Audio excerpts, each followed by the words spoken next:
Kali ini kita akan membahas tentang security policy. Kemarin ketika kita membahas tentang security object, mungkin kita sedikit menyinggung tentang security policy. Kita coba mengimplementasikan security object di security policy, tetapi itu terbatas di zone policy ya.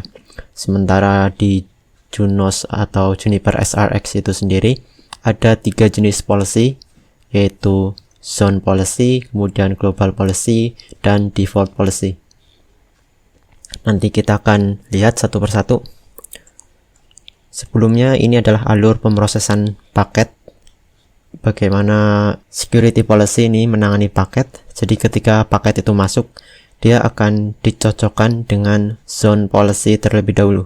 Ketika paket itu cocok dengan zone policy, maka dia akan di-execute sesuai action yang ada di policy tersebut. Kalau tidak cocok dengan zone policy, dia akan mengecek global policy.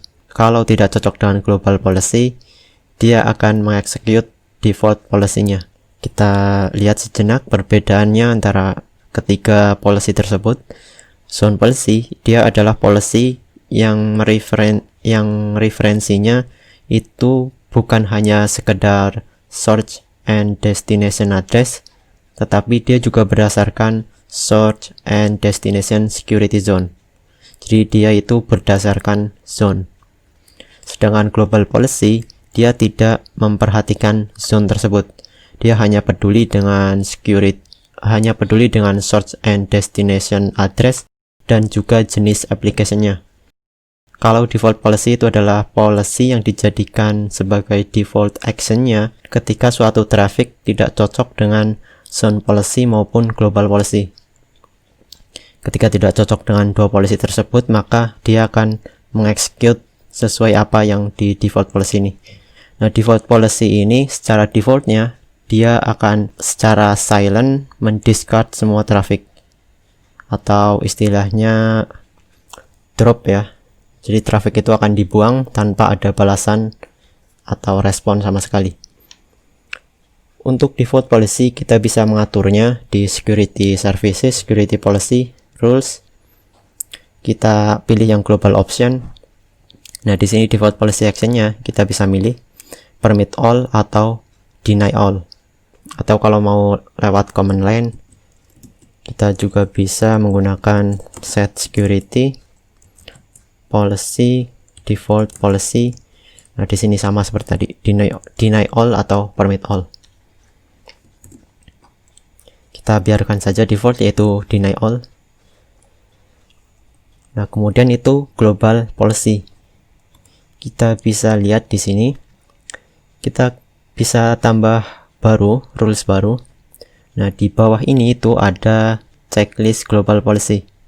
Nah, ketika kita mau membuat global policy, kita checklist tulisan ini. Kita kasih nama misal global policy.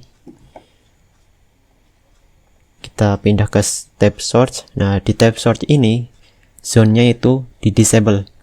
Sesuai yang saya bilang tadi, global policy itu tidak peduli dengan zone. Dia hanya peduli dengan source and destination address, kemudian nanti jenis application-nya. Di sini contoh kita mau membuat global policy untuk menerima traffic dari address mana saja. Tujuannya juga bebas kemana saja. Nah, untuk dynamic application itu kita pilih yang non. Oke.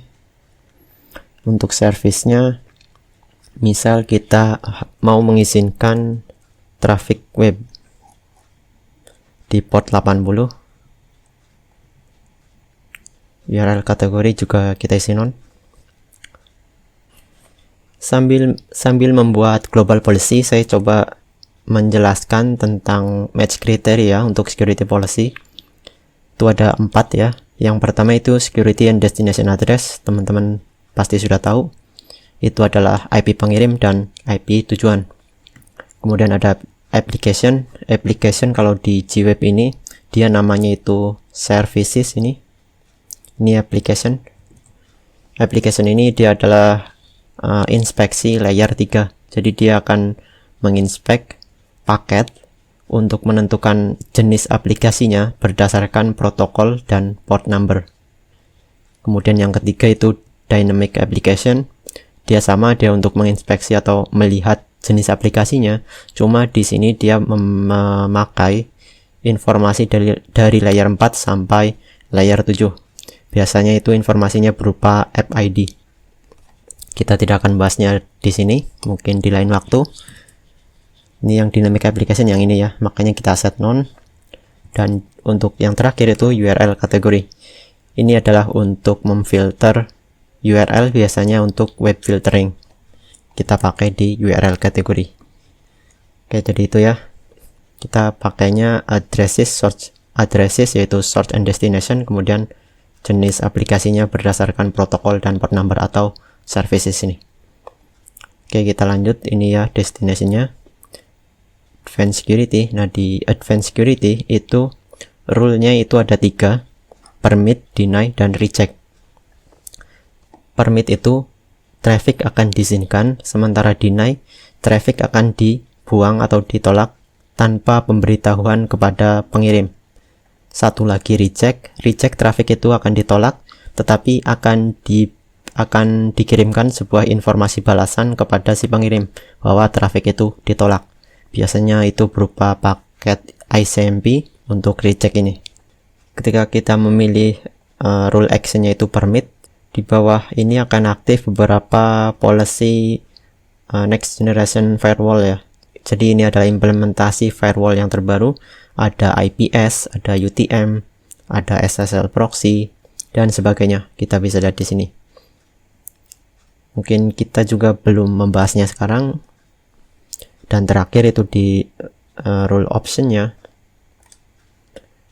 Di sini kita bisa menentukan rule tambahan, misal kita mau memasukkan ke dalam log atau logging, atau kita mau mengauthentication si trafficnya atau si usernya. Dan bisa dilihat di sini juga ada rule advance lainnya, rule tambahan lainnya, seperti misal kita bisa mendrop translated atau untranslated destination address, dan bisa dilihat di sini. Ini biasanya dari Junos sendiri merekomendasikan untuk melakukan logging. Jadi kita masukkan ke dalam log, dan lognya itu harusnya best practice-nya itu ke server yang ada di luar atau ke eksternal. Tapi ini kita di internal saja, tidak masalah. Ini bisa di checklist. Jadi ketika ada traffic yang diterima atau masuk ke match kriteria, trafficnya itu akan masuk ke log. Oke. Jadi ini kita tadi membuat global policy untuk menerima traffic dari berapapun IP address-nya ke IP address manapun. Jenis application-nya itu web, port 80, itu nanti akan di permit atau diizinkan. Itu global policy. Kemudian kita ubah di policy local to internet. Kita coba untuk mengubah ini, kita coba lewat command line, edit security policy from local to internet, policy permit client to server. Kita akan ubah source address-nya itu hanya dari klien ini 192.168.1.0 dari network tersebut. Tapi kita membuat addresses terlebih dahulu di objek global addresses. Kita edit ini, kita tambah baru di sini. Kita kasih nama clients, IP-nya itu 192.168.1.0 prefix 24. Kita tambah satu lagi, yaitu local server. IP-nya itu 10.10.10.0 prefix 24. Oke.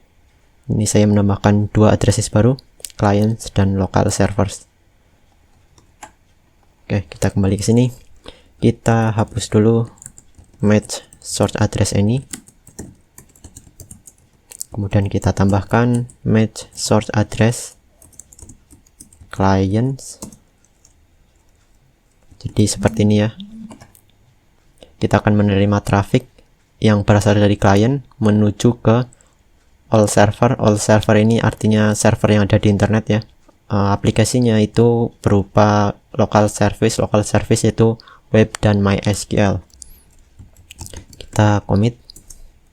Sebentar, kita bikin rule satu lagi.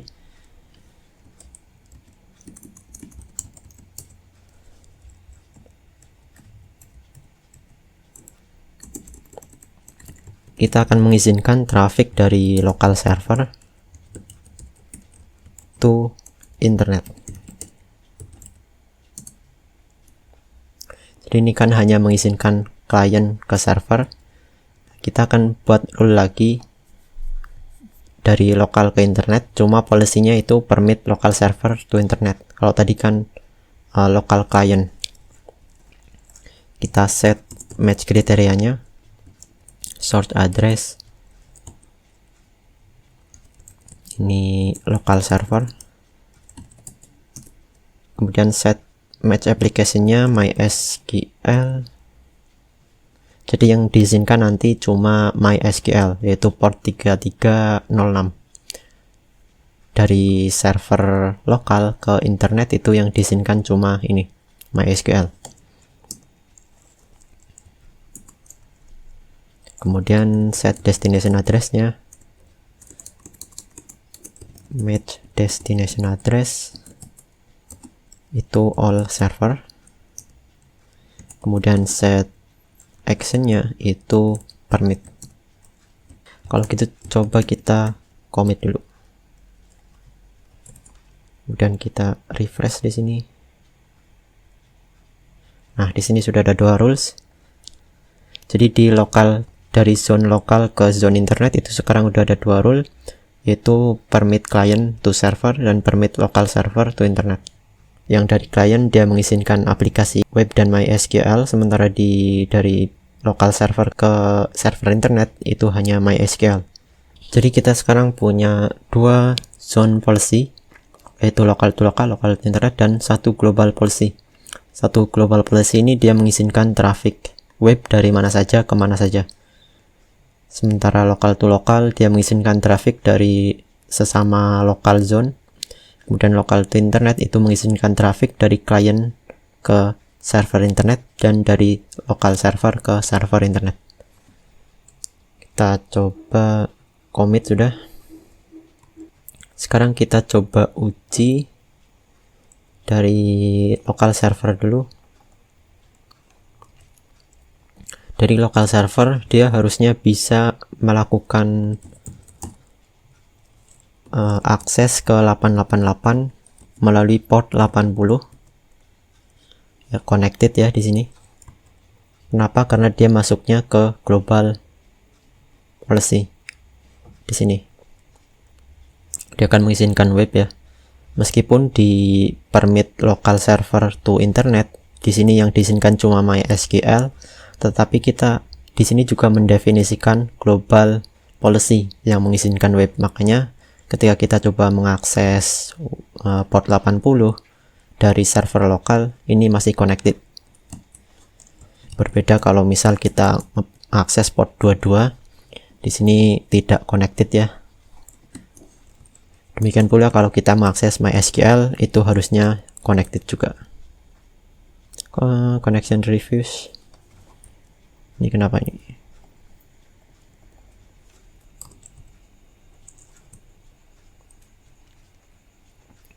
Oh, tentunya karena MySQL ini dia hanya menerima traffic dari lokal secara default. Kalau kita mau mengubah urutan policy ini, kita bisa menggunakan ini, kita pilih atau checklist yang ini, kemudian kita pilih more, kemudian move rule, kita bisa move ke up atau ke paling atas. Top itu paling atas, button paling bottom paling bawah. Up itu kita naik satu rule, down itu kita turun satu rule. Kalau kita coba up, nah dia sekarang jadi posisi nomor 1.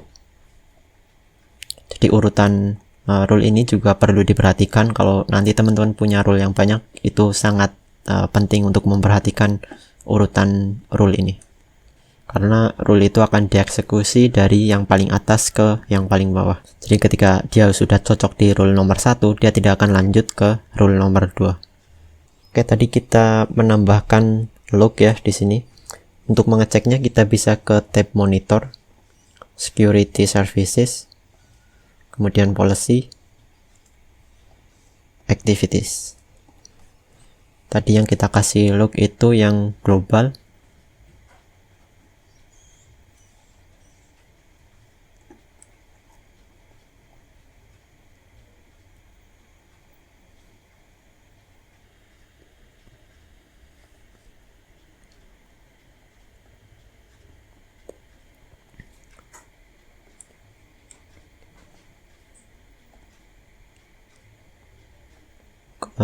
Untuk log initnya ini kita perlu mengaktifkan enable count ya, supaya nanti kita bisa monitoring. Ini kita enable log semuanya saja.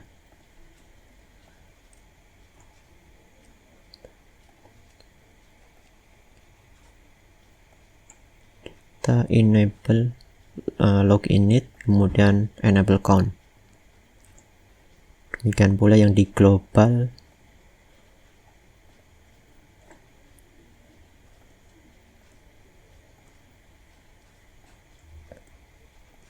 Kita juga enable count.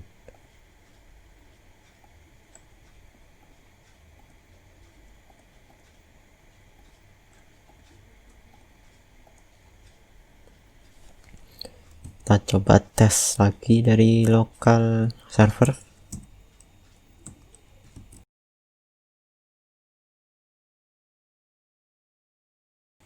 Kemudian kita bisa mengeceknya log tersebut itu di monitor, kemudian security services, policy, kemudian activities.